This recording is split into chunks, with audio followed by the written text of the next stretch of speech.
urashaka kumenya uko hirya no hino mu gihugu bari guhangana n'ingaruka zatewe n'icyorezo cya coronavirus? Urifuza se kumva inama zitangwa n'impuguke, abasesenguzi ndetse n'abayobozi mu nzego za leta? Akurikira ikiganiro ejo. Ngewe ko numvaga kwifata abasaza.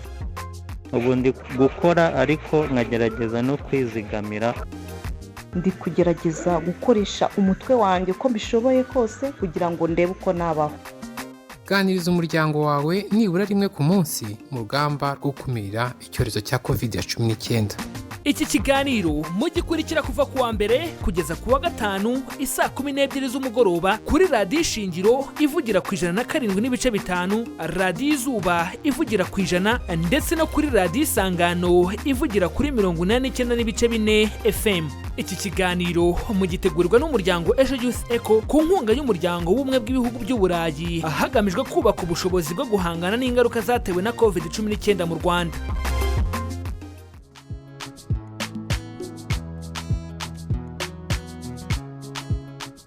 Ndabasuje kandi mbahaye ikaze mwe mwese muteze amatwi bwa mbere ikiganiro ejo. Iki ni ikiganiro cya mbere mu biganiro 30 muzagezweho n'umuryango Ejo Youth Echo ku nkunga y'umuryango w'ubumwe bw'ibihugu by'Uburayi, hagamijwe kubaka ubushobozi bwo guhangana n'ingaruka zatewe na COVID-19 mu Rwanda. Mu kiganiro ejo cya none tugiye kuganira ku mibereho y'abakize COVID-19 mu Rwanda, by'umwihariko uruhare rwabo mu gukumira ikwirakwizwa ry'iki cyorezo kimaze koreka imbaga y'abatari bake ku isi yose ndetse no mu Rwanda. Njye mugiye kubana mbageze iki kiganiro nitwa Nicole Giraneza, Mizero Crispin ari ku buhanga bw'ibyuma, naho Roger Nigena ahagarariye iki kiganiro. Asobanukirwa uburyo bwo guhangana n'ingaruka zatewe n'icyorezo cya COVID-19 mu Rwanda mu kiganiro ejo.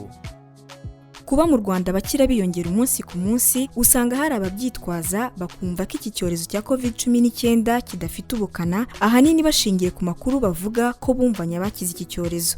Icyakora hari n'abashingira ku makuru bumvanye abakize COVID-19 mu Rwanda bakagaragaza ko byatumye bafata ingamba zo kwirinda, ngo kuko nubwo abenshi ari abakira, umwanya umuntu amara arwaye hari byinshi abahombye. Ni mu bitekerezo byakusanyijwe na Ishimwe Honore afatanyije na Noel Manishimwe. Yambwiraga ko yakoraga na ka siporo, gusimbuka umugozi. Icyo byansigiye rero nuko COVID-19 twabana nayo ariko no kwirinda. Baryaga umuceri n'ibishyimbo, gusa majorite bavugaga ko barya neza. Yambwiye ko iyo bariyo uburyo babafata mu ndwi babakoresha siporo nyinshi, bakabahata icyayi kirimo tangawize nyinshi. Yambwiye ko ari ubuzima busanzwe, ntabwo ari ibintu bikomeye cyane. Bavuga yuko bari bameze neza, baryaga neza, ngo ikintu batigeraga bishimira nukuba wenda barazaga kubapima no gutekereza ko waba urwaye niyo ndwara bikaguhangayikisha, ariko ku bundi buzima busanzwe baryaga neza, bari babayeho neza. Bavugaga ko babayeho neza, barya inkoko, barya amafi, mbese intungamubiri, mbese ari nko kujya nko mu butembe. Byatumye numva ko umuntu ashobora kubana nayo kandi ari mu rugo. Numva ngomba kujya nywa kenshi indimu ndetse n'amatangawizi, akora siporo. Byatumye ntagira ubwoba ngo ngire panike ngo corona ni indwara ikomeye cyane, kuko numvishe ko uyirwaye aravurwa agakira, bavura ibyuririzi. Ngomba gukaraba kenshi ku munsi, nkirinda kwegerana n'umuntu atambaye agapfukamunwa, nkirinda gukorakora ibikoresho byose mbonye ntabanje gukora kuri sanitizer, ku buryo nyine nirinda ku giti cyanjye. Barakoze cyane aba baturage bamaze kudusangiza ibitekerezo byabo. Nawe wagira uruhare muri iki kiganiro utwohereza igitekerezo cyawe kuri 0787581411 cyangwa se kuri 0728028232. Wanadusanga kandi ku mbuga nkoranyambaga arizo Instagram, Facebook na Twitter, wandika Ejo Youth Echo mu ijambo rimwe. Mugenzi wacu Ishimwe Honore yaganiriye n'umwe mu bakize COVID-19 mu Rwanda, maze amubwira byinshi ku mibereho ye mu gihe cy'uburwayi na nyuma yo gukira agasubira mu buzima busanzwe. Ngerayo bamaye imiti yoza mu bihaha, yoza mu mihogo n'indi naza akamaro kayo. Twahabwaga ibyo kurya, tugahabwa amasabune, byose mbese aho kurara heza, bakaza bakatubwira kora siporo. Akubwo mu gitondo badutegekaga kunywa amazi menshi cyane.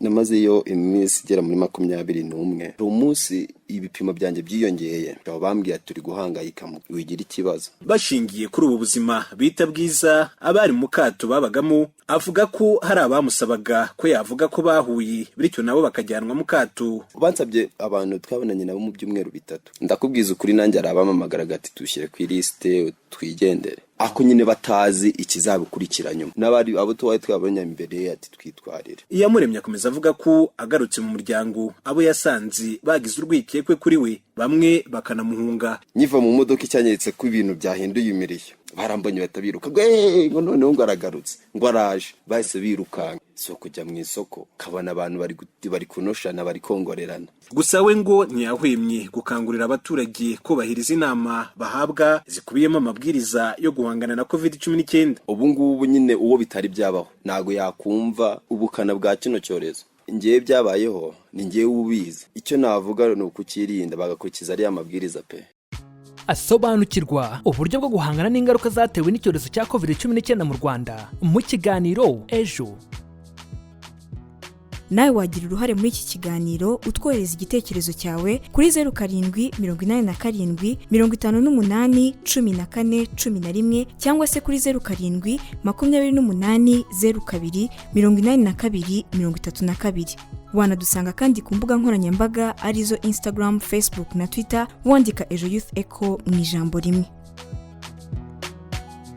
Mu gihe usanga abantu hirya no hino bafite urujijo no gushidikanya ku mivurire y'icyorezo cya COVID19, uburyo abarwayi bacyo bitabwaho, ibyo basabwa mu gihe bakize n'ibindi, tubyumve mu kiganiro mugenzi wacu Noel Manishimwe yagiranye na Dr. Sabin Nsanzimana uyobora RBC ku murongo wa telefone. Yatangiye amubaza igihe byemerezwa ko umuntu arwaye COVID19.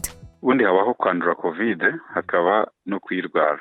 COVID rero nuko ukayisangwamo. Ntabwo bivuze ko urwaye, ariko biba bivuze ko ushobora kwanduza abandi igihe uri kumwe nabo utirinze cyangwa bo batirinze. Icyo nicyo cyiciro rero twakundaga kujyana mu mavuriro cy'abanduye COVID bapimwe bakayisanganwa. Icyiciro cya kabiri ni cy'abarwayi noneho, abo n'abafite ibimenyetso ndetse bakeneye n'imiti, bakeneye n'ubufasha kugira ngo itabarembye. Abo ngabo nibo uyu munsi turi gusaba ko bajye kuvurwa, kuko mbere twatwaraga n'abafite COVID bayisanganwe batarwaye kugira ngo be kuyanduza abandi cyangwa banakurikiranwe igihe baba bavuye ku cyiciro cyo kuba bayifite batayirwaye bakaba bajya ku cyiciro cyo kuyirwara, tubafashe hakiri kare. Kubera rero kwiyongera kw'abafite COVID n'abakeneye ubufasha bw'ubuvuzi bwimbitse bakaba nabo batari bake, turashaka kwita cyane cyane kuri abo bakeneye ubuvuzi barwaye, no abayisanganywe bayifite bo tukabasaba kuguma mu rugo bakiha akato, noneho bakaba bakwitabaza ubuvuzi igihe bagaragaje ibimenyetso, mbese igihe noneho bageze ku cyiciro cyo kurwara, ku buryo bashobora kuba bayirwaye bakitabwaho bari mu ngo, hanyuma bakaba bashobora kuyikira mu gihe runaka. Yego, ubundi umubiri w'umuntu ufite ubushobozi bwo kwikiza indwara nyinshi cyane, harimo n'iyi ngiyi ya COVID-19. Iyo virus ikaba yari ihari, umubiri ugakora ubudahangarwa umuntu atiriwe ahabwa imiti runaka. Abanabikora kuri icyo gipimo ni abantu barenze 80%. Abagera ku cyiciro cy'uburwayi ni abo ngabo bari hagati ya 15 na 20, hanyuma abaremba cyane ni hagati ya 5 n'10%. Umuntu urwaye COVID-19 yitabwaho gute, avurwa ate? Ubundi COVID ubwayo ni gica intege umubiri, niyo mpamvu umubiri ugira ibimenyetso ku muntu mbese utabashije kuyikiza. Ubu rero iyo tuvura duhera ku bimenyetso nyine. Niba wagize umuriro, iyo tukugabanyirije umuriro ntabwo buriya tuba tuvuye COVID, tuba tuvuye ibimenyetso byaturutse kuri COVID, kimwe n'izindi ndwara zishobora wakorora ukavurwa iyo nkorora n'ibindi. Wabura umwuka ukawuhabwa, hagira inyama zo mu mubiri zidakora neza zigahabwa ubufasha bwo kwisubira. Ariko mu by'ukuri nta miti wavuga ngo iragenda isanga ishakisha ya virusi ahantu iri iyice. Uhari ni umuti umwe uri nawe udafite imbaraga zikomeye cyane witwa remdesivir, n'izindi mwagiye mwumva zagiye zigeragezwa nka za chloroquine, ariko ugasanga zifite ibibazo nabyo bitari bike zitaranemezwa mu buryo bufatika. N'ibyari byemezwa ko umuntu yakize COVID ndetse n'uruhare rw'umuntu wakize COVID noneho mu muryango n'uruhe? Ubundi wakize COVID ni umuntu utakigaragaza ibimenyetso byayo, byaba n'akarusho akaba yapimwe agasangwa nta COVID iri mu maraso ye. Byise amaraso ariko ubundi ni mu mubiri kuko ikunda kwihisha mu myanya y'ubuhumekero, ni naho dufata igipimo. Ushobora kuba utakifite mu mubiri ariko ufite ibimenyetso byayo, iki gihe ntabwo bavuga ko wayikize burundu. Ariko ku cyiciro cyo kuvuga ngo wayisanganywemo none akaba ntayasanganywemo, urumva ni ibipimo nyine. Uruhare ni ukuguma kurinda abandi kuko wayikize ntibivuga ko atakongera no kuyirwara usibye ko wayirwaye bwa mbere bwa kabiri umubiri biborohera gukora abasirikare b'ubwirinzi ariko kuyirwara inshuro zirenze imwe nabyo birashoboka akatanga ubuhamya nyine kugira ngo afashe abandi mu kuyirinda ko ntabwo ari indwara y'umuntu ku giti cye ngo birarangiye ni indwara nyine ibangamiye abantu benshi n'isi yose. Abantu bagifata covid nk'indwara idakanganye bakwiriye kumenya ni ukumenya yuko nyine atari byo bakayifata nk'indwara yica ndetse ishobora no guhitana benshi tugumye kubikerensa cyangwa kubisuzugura wowe ushobora kutakwica ariko ikaba yakwica uwawe cyangwa uwuzi cyangwa n'utazi. Ni ukuguma rero tukirinda ko ntawe uzi ingaruka zayo kuri twe no ku bandi.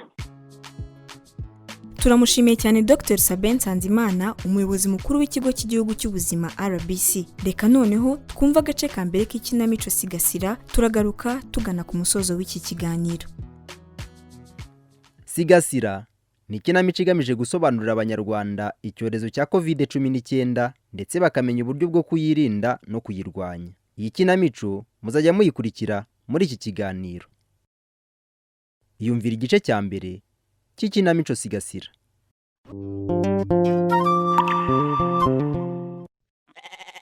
Ariko Kayite Karame ubu ko kuricaye hano kujya kugaburira ihene n'igihe zahereye zihebeba rero metode w'ingora zirahe n'ubundi nima muzishobora ahubwo nuko ntazi aho yagiye harya ubu pe gahunda no kubyuka ugakaraba ugategereza kurya ukirirwa ureba inzara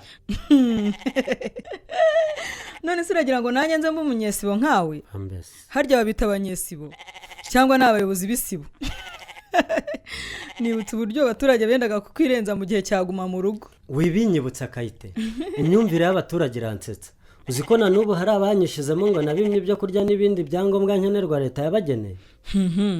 Ese ubundi mwagenera kuki muvuga ko umuntu yagezweho n'ingaruka kurusha abandi? None se wowe kubizi nyakabyizi hari aho ahuriye no hahagaritse akazi ariko umushahara we ugakomeza ukinjira. Sha nibe namwe byibura mwatangaga ku biro bifatika. Ngeweho guma mu rugo yansanze mu mujyi. Uzi ko hari naho batatinyaga guha abaturage udukimbo tw'ubusabusa natwe tugashya ku bwa burembe uretse ko babiryojwe da. Niko meto Karame ihene zanjye ko mwazicishije inzara murakora iki mu nzu? Ariko ma ubwo uvuyeho utambaye agapfukamunwa koko. Ese girayo ubwo uratangiye n'aya mabwiriza yawe. Nyamara ubu nkoresha amakosa mama. Nkukoresha amakosa ki? Ubu nkoresha amakosa nk'umuyobozi w'isibo n'umukorerabushake kandi ari njye uha abandi amabwiriza yo kwirinda ikwirakwizwa rya corona. Enda ngwino nzanire ibyo nagutumye ibindi bireke. Umuntu se nahinga nambaye agapfukamunwa.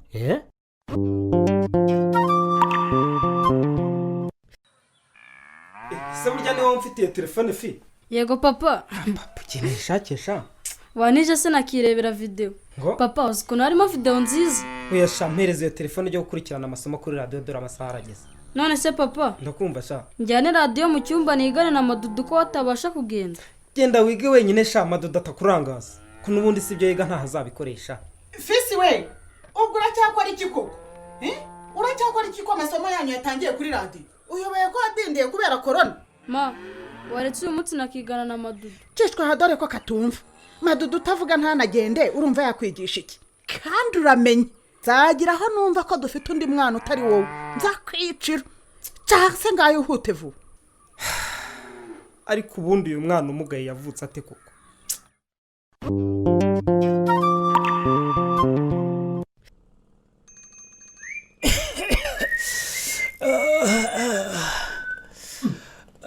Niba uryamye hariya reka mbe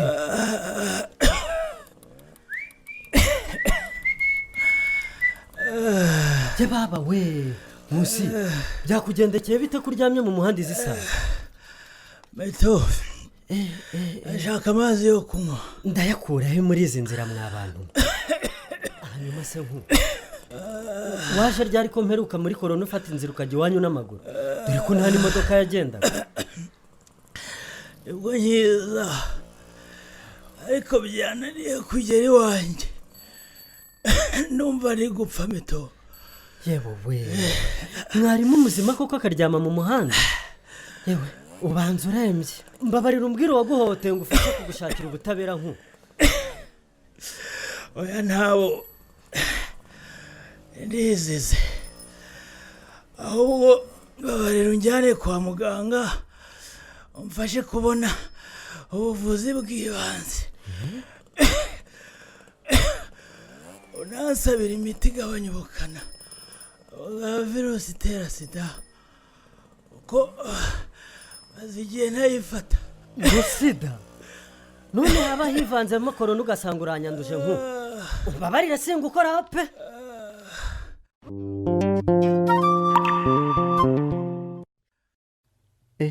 Nkusi ko arembye metode yanze kumutabara kubera gutinya coronavirus.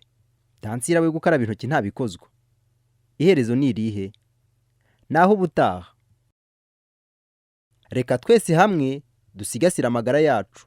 Ntaba ari nge cyangwa wowe ukwirakwiza COVID-19. Iki kiganiro noneho reka tugikomereze ku bitekerezo byanyu bimaze kutugeraho. Muri studio nakiriye mugenzi wanjye Christelle Wikeza ugiye kubitugezaho. Christelle ngo hayikaze. Niko rakoze rero bakunzi b'ikiganiro mudukurikiye ngiye kubagezaho ubutumwa twakiriye kuri iyi ngingo irebana n'imibereho y'abakize COVID-19 mu Rwanda. Twihuse Uzambazimana Samsoni yagize ati mfite abavandimwe bagera kuri 2 bajyanywe mu kato aho abarwaye COVID-19 bavurirwa. Atariko amakuru bambwiye nyuma yuko bagarutse mu muryango bavuga ko nta muti bahawe. Atahubwo bakoraga siporo bakanywa icyayi kirimo tangawizi bakanarya neza gusa. Ishobora Eric uri mu murenge wa Kacyiru mu karere ka Gasabo waravuga ko tugomba kubigira inshingano kwirinda tukanarinda n'abandi. Dukomeza Evo doherereye Kicukiro yagize ati isomo nakuyemo nuko tutagomba gukinisha amabwiriza yo kwirinda COVID-19. Naho Haguma Vedaste yagize ati ejo wundi nasengereye abantu mu kabari ariko naciwe amande y'ibihumbi 130 kubera kutubahiriza amabwiriza. Ihangane Vedaste gusa ubutaha ujye wubahiriza amabwiriza bityo wirinde urinde n'abandi kwandura COVID-19. Bakunzi b'ikiganiro mudukurikiye ibitekerezo mumaze kudusangiza byari ibi. Mugenzi wanjye yakomeza n'ikiganiro ariko ubutumwa ndakomeza mbwakiri. Turabashimiye mwe mwese mwadusangije ibitekerezo muri iki kiganiro. Turabibutsa ko mwakomeza kudusangiza ibitekerezo kuri 07 28 02 82 32 cyangwa kuri 07 87 58 14 11. Mwadusanga kandi no ku mbuga nkoranyambaga arizo Instagram, Facebook na Twitter mwandika Ejo Youth Echo. Aha ni naho dusoreje ikiganiro cy'uyu munsi cyagarutse ku mibereho y'abakize COVID-19 ndetse n'uruhare rwabo mu gukumira ikwirakwizwa ry'iki cyorezo. Wifuza kongera kumva iki kiganiro kigamije kubaka ubushobozi bwo guhangana n'ingaruka zatewe na COVID-19 mu Rwanda, wagisanga kuri YouTube channel ya Ejo Youth Echo. Reka tubararikire kuzabana natwe ku munsi w'ejo aho tuzaganira ku ruhare rw'isuku mu kwirinda COVID-19 by'umwihariko uburyo wakoresha ubushobozi buke ufite muri ibi bihe maze ukirinda iki cyorezo. Tubashimiye kandi kubana natwe uyu munsi. Dushimiye n'itsinda rigari ry'abanyamakuru b'umuryango Ejo Youth Echo bagize uruhare mu itegurwa ry'iki kiganiro. Ni ikiganiro cyari gihagarariwe na Nigena Roger, Mizero Crispin ari ku buhanga bw'ibyuma. Nge mwabanye nitwa Nicole Giraneza. Tubifurije ubuzima buzira corona. Urashaka kumenya uko hirya no hino mu gihugu bari guhangana n'ingaruka zatewe n'icyorezo cya coronavirusi? Urifuza se kumva inama zitangwa n'impuguke, abasesenguzi ndetse n'abayobozi mu nzego za leta? Akurikira ikiganiro Ejo. Ngewe ko nabyumvaga numvaga kwifata abasaza. Ubu ndi gukora ariko nkagerageza no kwizigamira. Ndi kugerageza gukoresha umutwe wanjye uko mbishoboye kose kugira ngo ndebe uko nabaho.